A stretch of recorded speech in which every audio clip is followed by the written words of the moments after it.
Is your hood having a hard time staying up? Well, I have an easy solution just for you. It's called New Hood Shocks. Let's get started. This is the only tool I used in the video, but you can use a flathead also. First thing to do is to install your safety 2x4 to hold the hood up, or if you have somebody else to hold the hood, that works too.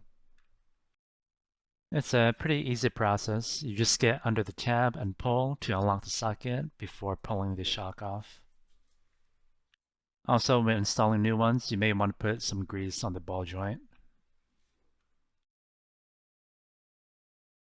Rinse and repeat for the lower one.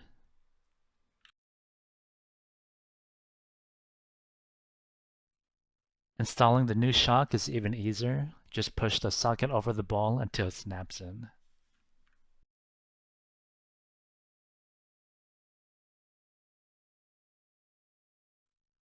And for the other side.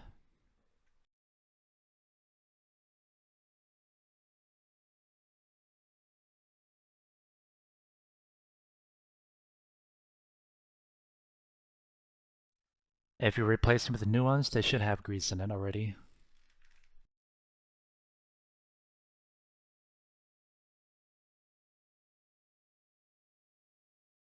And that's how you change your hood shocks. Thank you for watching.